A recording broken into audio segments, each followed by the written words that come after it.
Friends, मैं विकास आपका मेरी क्लास में वेलकम करता हूं। आज हम पढ़ेंगे फ्रैक्शंस का पार्ट 2, जिसमें हम सीखेंगे कि साधारण भिन्नों की तुलना किस प्रकार की जाती है। इससे पहले पार्ट फर्स्ट में मैं आपको बता चुका हूं कि भिन्न क्या होती हैं, उनके प्रकार क्या होते हैं तथा उनकी प्रॉपर्टीज क्या होती हैं, उन्हें किस प्रकार से लिखा जाता है। फुल वीडियो देखने के लिए आप डिस्क्रिप्शन में जाइए, वहां मैंने लिंक दिया है पार्ट फर्स्ट का, उस पर क्लिक कीजिए और उसे पूरा देखिए।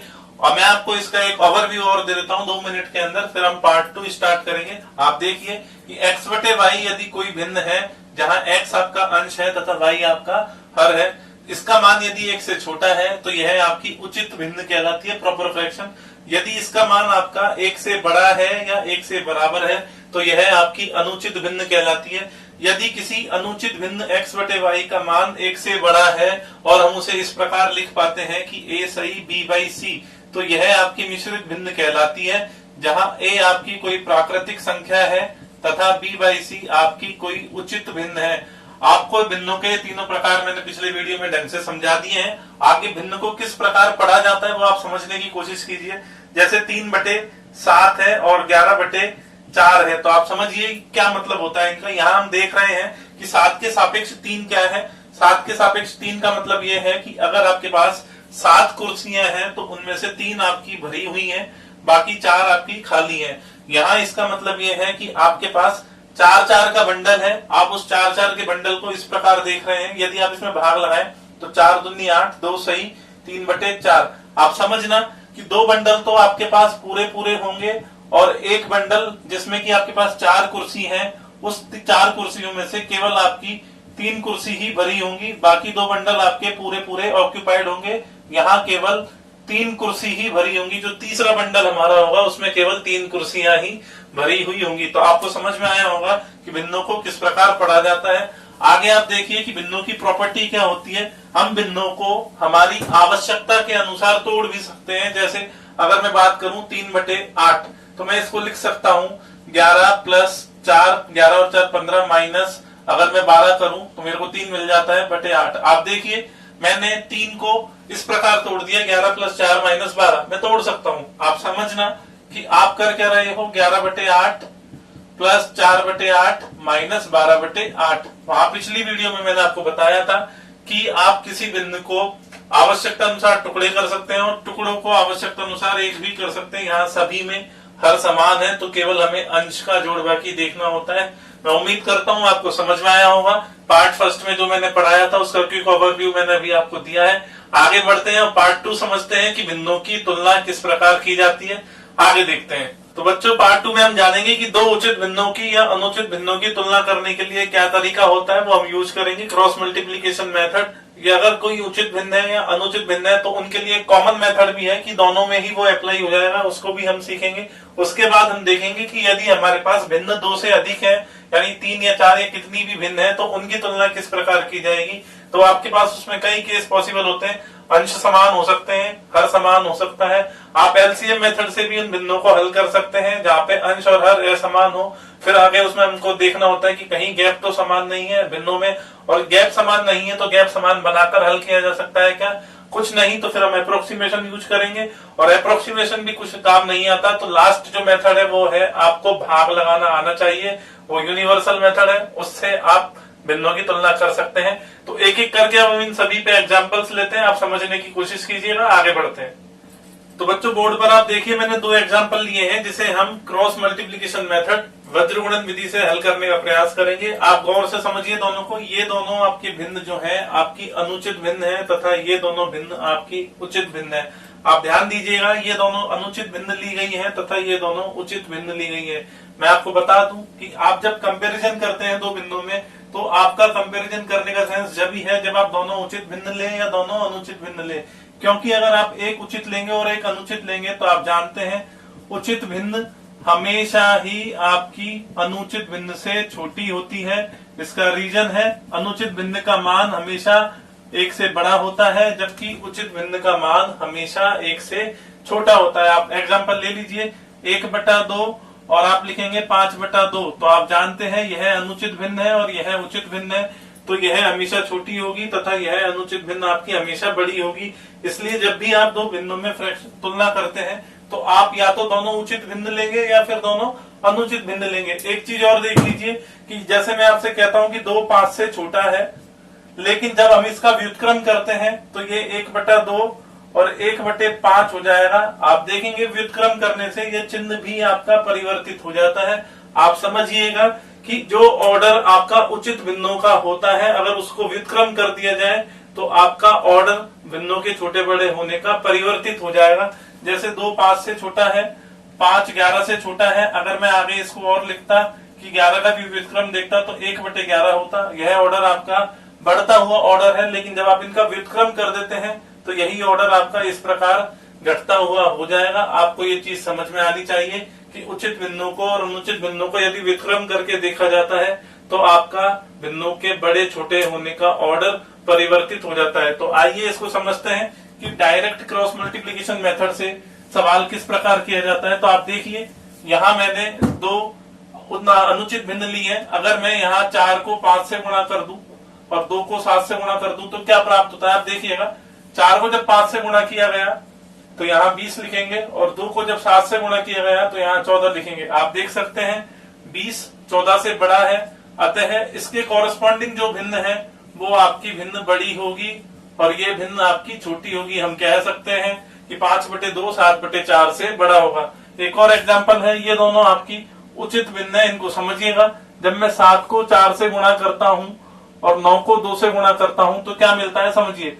7 चौकू 28 और 9 दूनी 18। आप देख सकते हैं 28 18 से बड़ा है, अर्थात 28 के सापेक्ष कॉरेस्पॉन्डिंग जो भिन्न है वो भिन्न आपकी बड़ी होगी, यानी 4/9 आपकी बड़ी भिन्न है और 2/7 आपकी छोटी भिन्न होगी। तो आपको समझ में आना चाहिए कि डायरेक्ट क्रॉस मल्टीप्लीकेशन मेथड से 2 उचित भिन्नों की या 2 अनुचित भिन्नों की तुलना किस प्रकार की जाती है।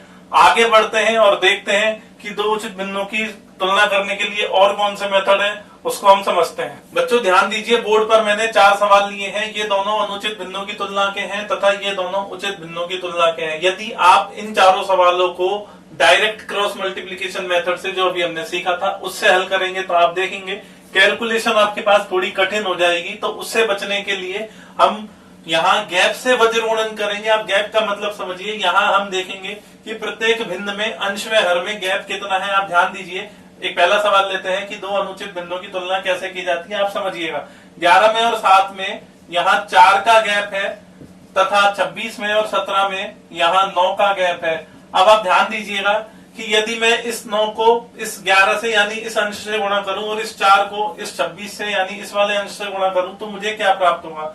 तो 9 को जब मैं 11 से गुणा करूंगा तो मुझे यहाँ 99 मिलेगा तथा 4 को जब मैं 26 से गुणा करूंगा तो मुझे यहाँ 104 मिलेगा। आप समझिए, अनुचित भिन्नों में जो आपको यहाँ इस प्रकार क्रॉस मल्टीप्लीकेशन करने से छोटा प्राप्त होगा, यहाँ आपको 99 104 से छोटा प्राप्त हुआ है। इसका मतलब है कि आपका वहां पे भिन्न जो है वो उल्टी होंगी, यानी आपकी 11/7 बड़ी होगी 26/17 से। यानी मैं कह सकता हूं स्मॉलर इज बिगर। यहाँ हमें 99 स्मॉल प्राप्त हुआ है और वहां 104 हमें बड़ा प्राप्त हुआ है। लेकिन जब हम भिन्नों में देखेंगे तो ये हमारा 11/7 बड़ा होगा। हम कह सकते हैं कि स्मॉलर इज बिगर। मैं अभी आपको स्टेप्स लिखूंगा।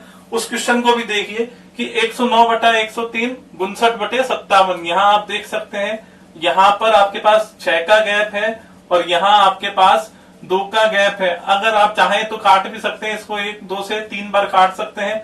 अब इस 3 को आपको 59 से गुणा करना है तो आप पाएंगे कि 3 को जब 59 से गुणा किया जाता है तो आपके पास 167 आता है, 177 प्राप्त होगा। तथा जब 1 को आप 109 से गुणा करेंगे तो यहाँ आपको 109 प्राप्त होगा।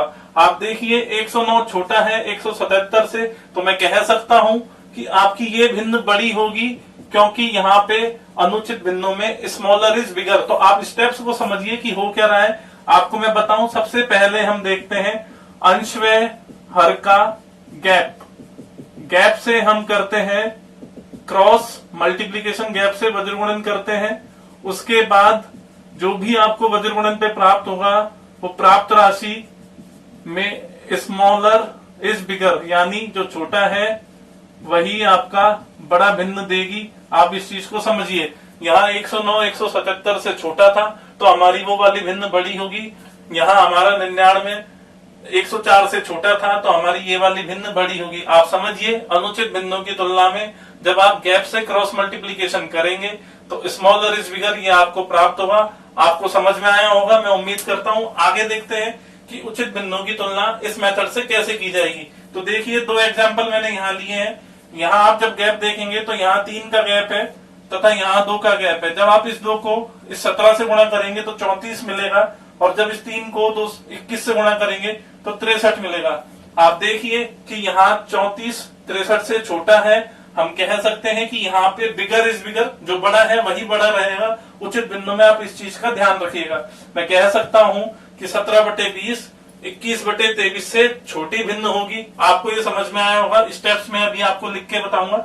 इस क्वेश्चन को करते हैं। यहाँ देखिए 19 में और 31 में 12 का डिफरेंस है तथा 23 में और 37 में 14 का डिफरेंस है। आप चाहें तो इसको काट सकते हैं। 12 आपका 2 से 6 बार कटेगा तथा 14 आपका 7 बार कटेगा। आप इसको इस प्रकार सिंप्लीफाई भी कर सकते हैं गैप को। आगे देखिए 7 को जब 19 से गुणा किया जाएगा तो 133 प्राप्त होगा तथा 6 को जब 23 से गुणा किया जाएगा तो आपको 6 18 क्या थे 138 प्राप्त होगा। आप देखिए यहाँ 133 138 से छोटा है। इसका मतलब है कि आपकी ये वाली भिन्न 19/31 23/37 से छोटी होगी। ये वाली भिन्न आपकी बड़ी है। आपका ये 19/31 जो भिन्न है वो छोटी होगी। तो यहाँ भी हमें वही स्टेप करने हैं कि अंश व हर का गैप चेक करना है। गैप से आपको क्रॉस मल्टीप्लीकेशन करना है, वज्र गुणन करना है। जो भी आपको प्राप्त हो उस प्राप्त राशियों को आपको देखना है और उसको देखकर आप बता देंगे बिगर इज बिगर, यानी जो बड़ा है उसके सापेक्ष जो भिन्न होगी वही आपकी बड़ी भिन्न होगी। आपको ये समझ में आए होंगे कि गैप से वज्र गुणन करके हम उचित भिन्नों की और अनुचित भिन्नों की तुलना कैसे करते हैं। आगे बढ़ते हैं और समझते हैं कि दोनों की तुलना करने के लिए कॉमन मेथड भी है, उसको समझते हैं। आगे देखिए बच्चों, बोर्ड पर देखिए मैंने 3 सवाल लिए हैं। अगर इन तीनों सवालों का पिछले दोनों तरीकों से यानी डायरेक्ट वज्र गुणन या गैप से वज्र गुणन से हल करेंगे तो आपको इनकी कैलकुलेशन बहुत ही टफ पड़ेगी। उससे बचने के लिए एक और मेथड भी है जो कि कॉमन मेथड है, दोनों के लिए अप्लाई होगा, उचित भिन्नों के लिए भी और अनुचित भिन्नों के लिए भी। ये दोनों एग्जाम्पल आपके उचित भिन्नों के हैं तथा वो एग्जाम्पल आपका अनुचित भिन्न का है। इस मेथड से हम तीनों को एक ही तरीके से करेंगे। आप देखिएगा क्या स्टेप्स होते हैं। सबसे पहला स्टेप होता है कि आपको देखना होता है कि इस भिन्न के अंश से उस भिन्न के अंश में क्या चेंज आया है तथा इस भिन्न के हर से उस भिन्न के हर में क्या चेंज आएगा। यानी आपको दोनों अंशों का गैप देखना है, दोनों हरों का गैप देखना है। आपको ऐसा करने के बाद आपको देखना है कि सेकंड स्टेप में किस भिन्न का अंश छोटा है, किस भिन्न का अंश छोटा है। उससे आपको इन दोनों गैप को क्रॉस मल्टीप्लीकेशन करना है। उस भिन्न से आपको क्रॉस मल्टीप्लीकेशन करना है गैप को। गैप का क्रॉस मल्टीप्लीकेशन करेंगे, वज्र गुणन करेंगे। अगर ये गैप आपका 1 से बड़ा आता है या 1 से छोटा आता है, उसके अकॉर्डिंग हम बताएंगे कि कौन सी भिन्न बड़ी है और कौन सी छोटी है। तो अगर ये गैप उस भिन्न के लिए आपका 1 से छोटा आता है तो वह भिन्न छोटी होगी और अगर बड़ा आता है तो वह भिन्न बड़ी होगी। आप इसको समझिए। मैं पहला एग्जांपल ले रहा हूं। आप यहाँ देखिए 123 से 134 में मैं देख सकता हूं 11 का गैप आ चुका है और 1128 से 1238 में मैं देख सकता हूं 110 का गैप है। आप चाहें तो इस गैप को सरल भी कर सकते हैं। 11 से ये आपका 10 बार कटेगा। आगे आप देखिए कि 123 134 से छोटा अंश है तो मैं इस गैप को इससे क्रॉस मल्टीप्लाई करूंगा। जब मैंने 10 को 123 से गुणा किया तथा 1 को 1128 से गुणा किया तो आप देखिए क्या मिलता है। 10 को 123 से गुणा करने पर 1230 आता है तथा 1 को जब मैं 1128 से गुणा करूंगा तो 1128 आएगा। आप देख सकते हैं यह वैल्यू आपको 1 से बड़ी प्राप्त हुई है। इसका मतलब है कि इसके सापेक्ष जो भिन्न थी वह भिन्न आपकी बड़ी होगी, यानी यह आपकी बड़ी भिन्न होगी और यह आपकी छोटी भिन्न होगी। मैं उम्मीद करता हूं आपको समझ में आया होगा। अगला एग्जांपल देखते हैं। अगले में देखिए यहाँ आप देखिए 2 का गैप है तथा इधर आप देखिए यहाँ पे 18 का गैप है। आप इस गैप को सरल कर लीजिए।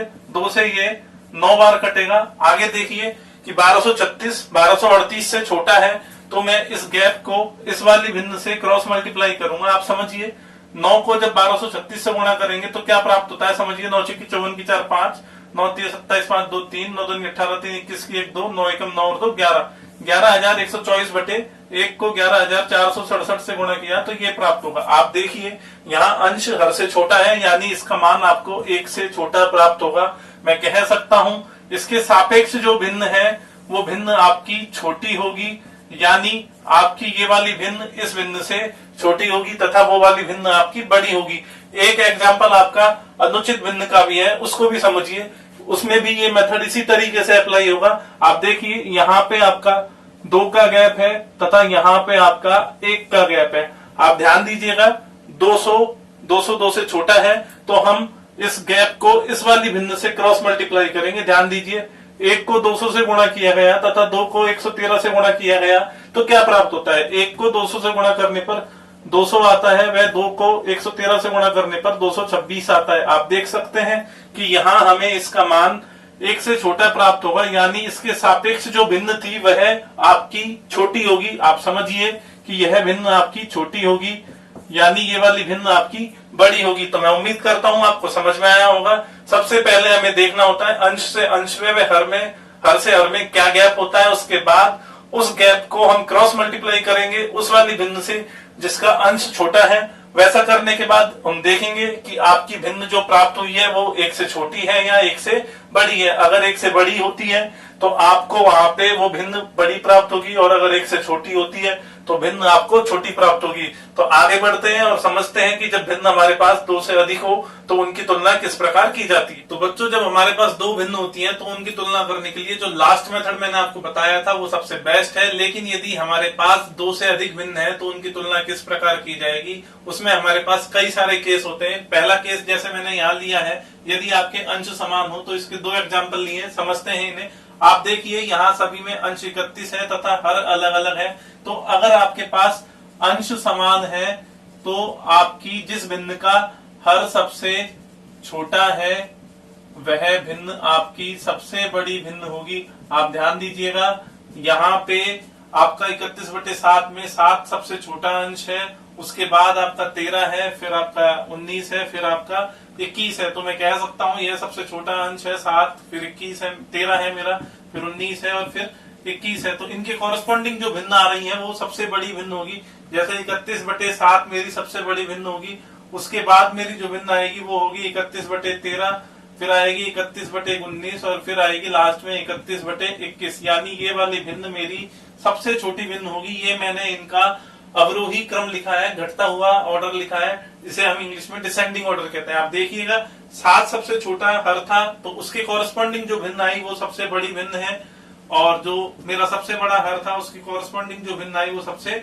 छोटी भिन्न है। आप इस चीज का ध्यान रखिएगा। अगला एग्जाम्पल देखते हैं। यहाँ भी आप देखिए 101 सभी में अंश समान है, 13 आपका सबसे छोटा हर है, उसके बाद 25 है, उससे बड़ा फिर 89 है और सबसे बड़ा 290 है। तो आप कह सकते हैं कि इसके कॉरेस्पॉन्डिंग जो आपको भिन्न प्राप्त होंगी वो आपको 101/13 यह आपकी सबसे बड़ी भिन्न होगी, क्योंकि इसका हर सबसे छोटा है।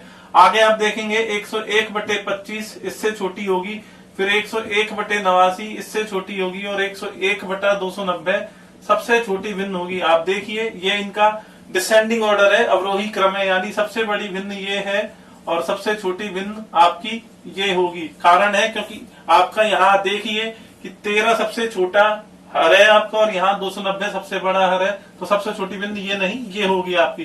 तो मैं उम्मीद करता हूँ आपको समझ में आई होगी। आगे देखिए यदि भिन्नों में हर समान होते हैं तो उनकी तुलना कैसे की जाती है। आप ध्यान दीजिए यहाँ इस एग्जाम्पल में और उस एग्जाम्पल में मैंने हर समान रखे हैं। यहाँ 37 आपका सभी भिन्नों में हर समान है, तो जब आप इनकी तुलना करेंगे तो आप ध्यान देंगे यदि हर समान है तो सबसे छोटे अंश के सापेक्ष जो भिन्न होगी वह आपकी सबसे छोटी होगी। आप समझिए, आप देखिए इन एग्जांपल्स को। यहाँ आपका 11/37 में जो अंश है आपका 11 सबसे छोटा है, बाकी में हर सभी में समान है, तो हम कह सकते हैं यह भिन्न हमारी सबसे छोटी होगी। यहाँ हमारा 11 सबसे छोटा अंश है, उससे बड़ा हमारा अंश 17 है, फिर 23 है और फिर 31 है। तो आप देख सकते हैं कि सबसे छोटे अंश के सापेक्ष जो भिन्न आएगी वो सबसे छोटी है और सबसे बड़े अंश के सापेक्ष जो भिन्न आएगी वो सबसे बड़ी है। इसको अगर हम लिखें बढ़ते हुए क्रम में तो आप देखिए 11/37 सबसे छोटी भिन्न होगी, उससे बड़ी भिन्न हमारी 17/37 होगी, उससे बड़ी भिन्न हमारी 23/37 होगी और उससे बड़ी भिन्न हमारी 31/37 होगी। आप इनको देख सकते हैं कि सबसे छोटा भिन्न जो थी वो सबसे छोटे अंश के लिए मिली है। आगे एक और एग्जांपल है, वहां आप देखिए कि यहाँ मैंने पहले से ही इनको बढ़ते हुए क्रम में लिखा है 15/41, 39/41, 40/41 और 104/41। आप सभी में अंश पे गौर कीजिए, अंश आपका बढ़ता हुआ जा रहा है, तो जो सबसे छोटा अंश है उसके सापेक्ष भिन्न सबसे छोटी होगी और सबसे बड़े अंश के सापेक्ष भिन्न सबसे बड़ी होगी। आप कह सकते हैं कि यह बढ़ता हुआ क्रम है, आरोही क्रम है, यहाँ इसे असेंडिंग ऑर्डर भी कहते हैं। हमने यहाँ इन्हें भिन्नों को बढ़ते हुए क्रम में लिखा। सबसे छोटी भिन्न हमें सबसे छोटे अंश के सापेक्ष प्राप्त हुई जब हर हमारे समान होते हैं। तो आपने सीखा कि यदि अंश और हर समान होते हैं तो दो से अधिक भिन्नों की तुलना किस प्रकार की जाती है। आगे हम पढ़ेंगे यदि अंश और हर दोनों अलग अलग हैं तो भिन्नों की तुलना कैसे की जाएगी जब वे हमारे पास दो से अधिक है। तो उसके लिए कई सारे केस होते हैं। पहला मेथड जो हम यूज लेंगे उन्हें हल करने के लिए एलसीएम मेथड है, उसके बाद हम गैप मेथड भी यूज लेंगे और एक अप्रोक्सीमेशन मेथड भी है, लेकिन उन सबको हम पढ़ेंगे नेक्स्ट वीडियो में, अगले पार्ट में। मैं उम्मीद करता हूं आज जो मैंने आपको सिखाया कि दो भिन्नों की तुलना कैसे की जाती है और भिन्न जब दो से अधिक हैं उनके अंश में हर समान होने पे उनकी तुलना कैसे की जाएगी ये आपको समझ में आया होगा। तो दोस्तों पार्ट 2 यहीं फिनिश होता है। जिन लोगों ने अभी पार्ट 1 नहीं देखा है वो डिस्क्रिप्शन में जाके लिंक पे क्लिक करके उसको जरूर देखिएगा। आगे हम पार्ट 3 में मिलेंगे। उससे पहले मैं चाहूंगा कि जिन लोगों ने अभी तक मेरे चैनल को सब्सक्राइब नहीं किया प्लीज सब्सक्राइब कीजिए और यदि आज की वीडियो आपको पसंद आई हो तो अपने दोस्तों में शेयर कीजिए, आप इसे लाइक कीजिए और मेरे साथ इसी तरह बने रहिए, हंसते रहिए, मुस्कुराते रहिए और खुश रहिए।